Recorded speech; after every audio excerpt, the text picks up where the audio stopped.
Hey guys, it's Evan here, back with another Goosebumps review for October. Sorry I didn't get this out sooner, I've just not been wanting to read this. Because, well, here, I'll just show you what I think of this book. You ready? That's what oh shit, I threw it too far. I gotta grab it. But, okay. So first we'll jump into the plot, as will be the style of these reviews, and then we'll talk about what I liked, what I didn't like, and then I'll give you my final, rating. Okay, so our main characters this time around are a brother and sister named Violet and Sean. Violet's our main character. That's whose perspective we get, which is bullshit because I thought the whole point of Slappyworld was that Slappy was the narrator. Even if he wasn't in the story, he was the narrator. But I guess not, because Violet's the narrator. So they're going to visit their Uncle Jim, and he, of course, lives in a village near the sea, and it's all spooky and shit. And so then they go into his house or whatever, and he lives near a lighthouse, and there's, it's a huge mansion type place. And then he says, okay, you guys can explore the house all you want. Just don't go into this one room, okay? Okay, good. Of course, the first thing they do as soon as he leaves is go into the room. And they go into the room, and they open there's like a little chest, and they open it, and there's these little jack-in-the-boxes. And they do the little, the whole thing with all the jack-in-the-boxes, and then one of them opens up, Puff, and out comes this guy named Jack the Knife. And he also brings his crew out, which is Mad Madeline. Mad Madeline? Madeline? We'll say Madeline. So she comes out, and so do Salty and Pepper, which is a two-headed person, and they're always disagreeing with each other because Salt and Pepper are opposites. And you get it. I am really not enthusiastic about this book. I hated it. Hated this book. But whatever, so Jack the Knife comes out and he says, okay, so, I have your Uncle Jim, and here's what's gonna happen. I have him in a freaking, and one of the little Jack-in-the-Box things, and he says, so you guys are gonna go to Clam Island, you're gonna get my, canary named Pip, and they're like, okay, whatever, we really don't want to, but whatever. So they're forced to go with his crew and get Pip back. Of course, Jack himself doesn't go with them because reasons. He just stays at the house.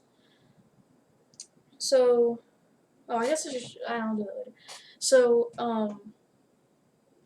they go off on Jack's ship named the Jolly Sea Scab.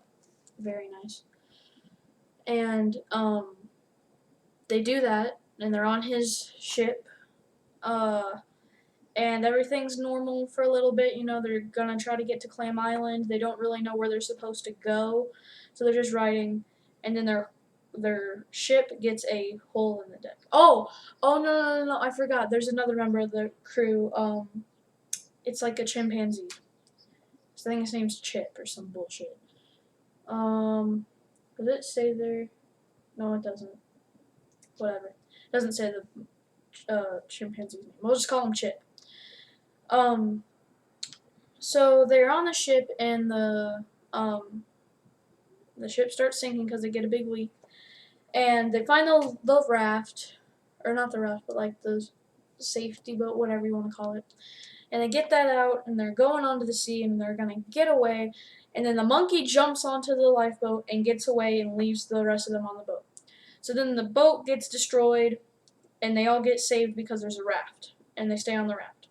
And literally, this book is full of crap. Slappy teases at the beginning of one of the chapters that there's gonna be, it's a shark book, which is what I was expecting. But no, literally sharks attack them for like 1.5 pages, and then they just give up and leave. And while they're on the raft, that happens, and then they wake up the next day. So now we're just down to Salty Pepper, Madeline, Violet, and Sean. And then they see a giant ship coming, and it almost destroys the raft, which it does. But then the ship picks them up and brings them on board. And I don't remember what the dude's name was. Hold on, it doesn't say. Oh, Captain Bottoms. Captain Bottom says, I don't like you guys. I'm gonna send you to the banana fields where you will be prisoners and work for the rest of your days farming bananas. Do I have to explain why that's stupid? No, I think you guys get why that's retarded. So that's what's happening now, and they get sent to the banana islands, and they get taken there, and then it turns out Madeline, she's actually not mad. She's been saying all this weird shit, like just crazy bullshit to make them think she's crazy. But it turns out she just does it as an act so that they won't put her to work. And anyway, they run away from the people and they hide in a banana cart thing. But there's tarantulas, and the tarantulas attack them. And well, not attack them, but they're just all over them. And they're being chased, but then the people who were chasing them lose track of where they are. But then the banana cart starts moving with them in it. And so then they get parked somewhere, and they come out and they see these two little girls, and they won't find out that they're at Clam Island, which is where they wanted to go anyway, which is good. Now, here is what I like to call the plot convenience segment. This is so stupid. So, not only are they on Clam Island, but Pip there, the little canary. So, at first, the canary gets away, but then Madeline, like, does a bird call and gets it. And then they go back to the Captain Bottom's pirate ship, and no one's there. So then they take the ship, and there also just happens to be a map right to Uncle Jim's house. And they follow the map right back to his house, and they go up to Jack. And they say, hey, we found your canary. Will you hold up your end of the deal? You know, like, let us go back to our normal lives. He goes, that's not my canary. He says, that's not my canary. Yes, my canary's name is Pip because it has a pip on the head, but that's the wrong canary. And so they're freaking out. And then, more plot convenience, he goes, you know what? A canary's a canary. You know, I don't really care. Oh no, I completely forgot to mention something at the beginning of the book. That's really important. Okay, so we're going to go back to the beginning of the book. Uncle Jim has a cat named Celeste. And that cat can talk. And how that cat can talk is there was a pirate named Danny Lubbins that their Uncle Jim sailed with. And their boat crashed, and everyone made it to shore except Danny, and no one ever found him.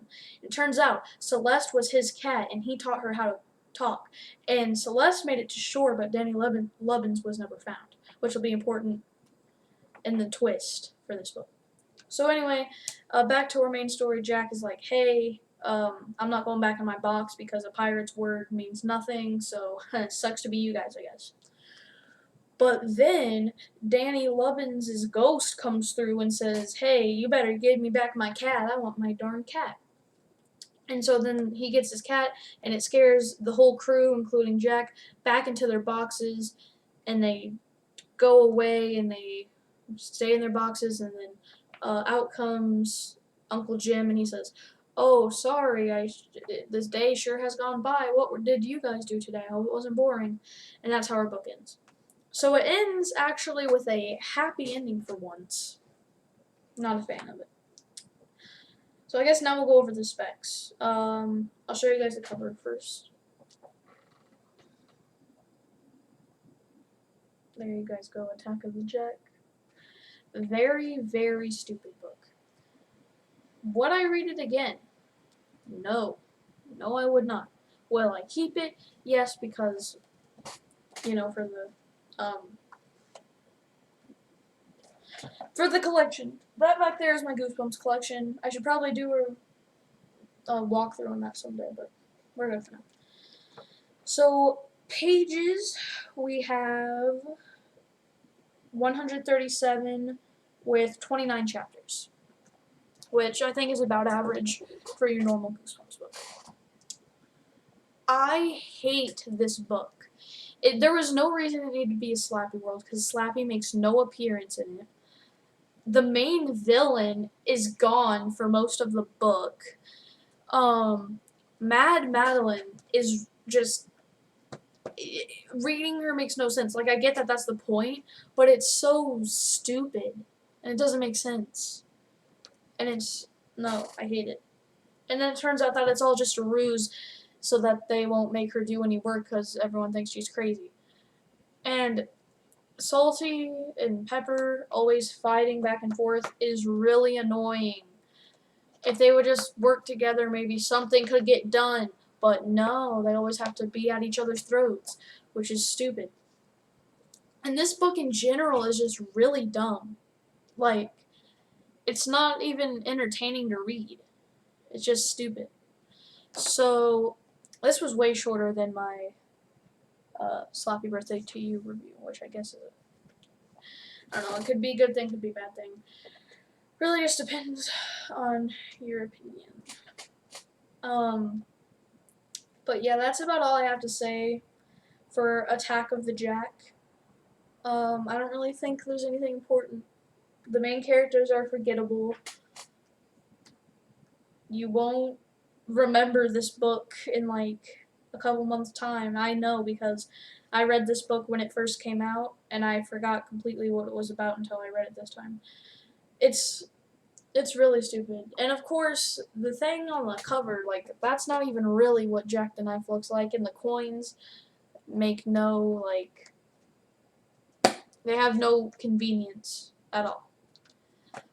But guys, that does it for my review on Attack of the Jack for Goosetober. Kind of a stupid name, I know, but cut me some slack. So, I'm going to add this to the completed bin, and forget about it. So, next time, I will be reviewing Goosebumps Slappyworld. I am Slappy's evil twin, number 3 in that series, and I will see you guys then. Happy October. Bye.